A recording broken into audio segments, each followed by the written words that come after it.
Well, it is May the 5th. Yesterday, it was May the 4th. And of course, May the 4th be with you. We got all the Star Wars out of the way with our guy. He's the Star Wars guru today. Well, it's Revenge of the 5th. We've got Sean Doolittle and our At Home with the HOOS. We're going to get into some other topics here, Sean, and thanks for being with us again. Yeah, thanks for having me. I'm excited. Let me start with the obvious. What is the best part of being a World Series champion? Oh my gosh. To be honest, it's still sinking in a little bit. It had almost solidified, and then the season got delayed. And everybody that I talked to had said that it really crystallizes for you when you get that World Series ring. You have that ring ceremony. You see the banner get raised at the stadium, and so as players, we're really looking forward to that whenever we resume. But for me, I just think like the feeling of gratification, validation, relief, like all of the hard work that you've put in as a player over the course of your career and the sacrifices that you made, the ups and the downs, it all feels so worth it when you hold that trophy and you get to have that champagne celebration with your teammates. Last year was my 8th season in the big leagues. I'd never even come close to a World Series. I'd never made it past the first round of the playoffs. So it started to feel like this, mythical, abstract thing that I was never going to even get close to. And I'd been on some good teams. I'd been on some teams that had won the division and won 95 games, 97 games during the regular season. And, I was like, how does this even work? Like, how do teams make a run at the World Series? And it feels a little bit like you get that monkey off your back, and that everything that you've worked for during your whole career has been, worth it.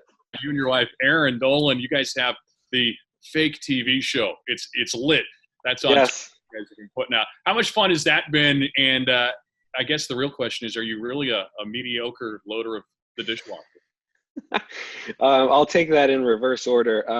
Yes, I didn't know this was a thing until my wife pointed it out so eloquently, that I apparently don't load the dishwasher properly because I don't put the silverware in the basket the correct way.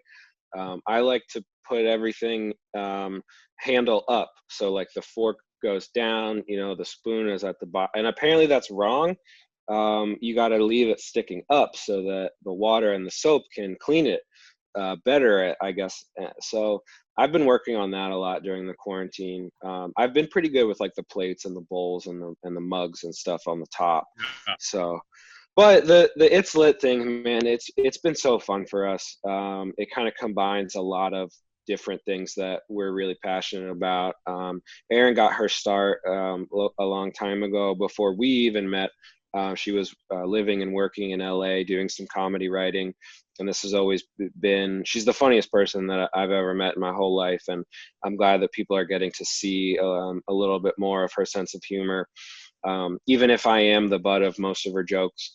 The other thing I learned from your show is that, and this is something I know it's a big part of your life, is reading. We got a guy here at UVA, Bronco Mendenhall, who says he's about as avid a reader as they come. He says he reads up to about 150 pages a day, even during the season. So I got to ask you, how does that compare with your reading level? Are you up to Bronco Mendenhall standards? That's firm. 150 pages a day, even during the season. That's firm, man. I don't know if I'm quite on his level yet. It also depends on what kind of book I'm reading. If it's one of like these fantasy fiction books that I like to nerd out with, I can knock out 150 pages in a sitting.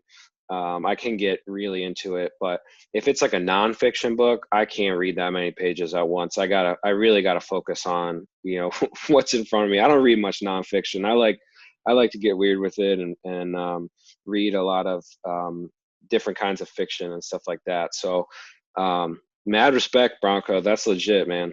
On this forum, we've had a chance to catch up with some former Who's, and kind of, one of the things that's pretty neat about it is that you guys are so much more about than just the sports you play. And I know that's a big part of your life too. And you guys have done some really neat stuff in the DC community during this time of self-quarantine. So I wonder if you can tell us about how UVA fans can get involved with some of the stuff that you guys are doing.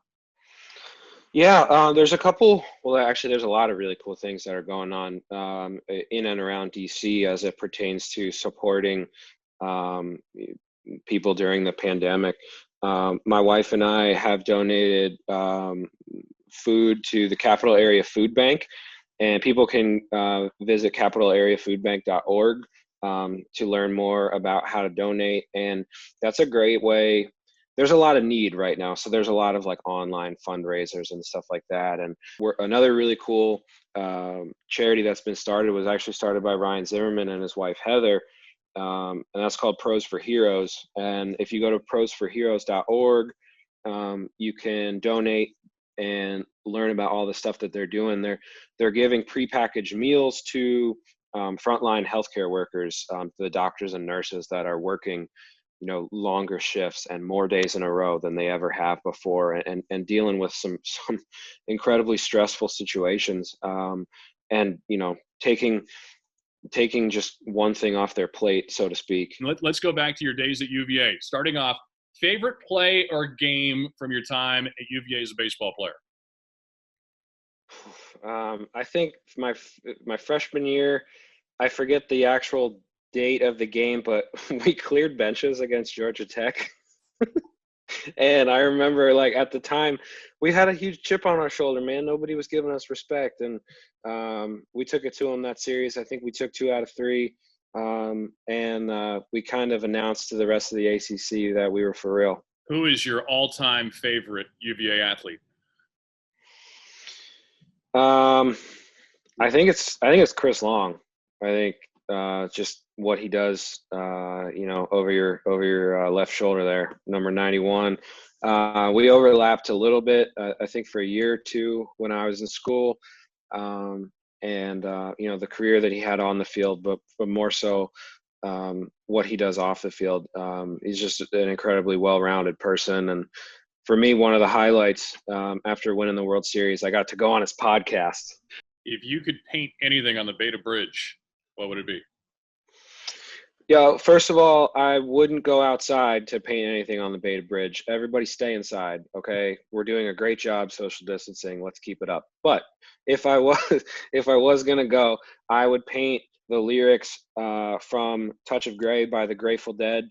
We will get by, we will survive. I've seen that a couple places in a couple different cities, and I thought it was really cool. And as a Deadhead, I really connected with that. I thought it was a beautiful message. So I hope everybody is staying safe and healthy and staying inside and social distancing as much as possible. Sean, keep doing what you do. Thanks for sharing so much of your time with us here today, and go HOOS. Thanks for having me. All right, that is Sean Doolittle, and today's edition again of At Home with the HOOS is presented by UVA Vascular. At UVA Vascular, they treat the full spectrum of vascular diseases. To see a full list of conditions that they treat and to learn more, visit uvahealth.com/vascular.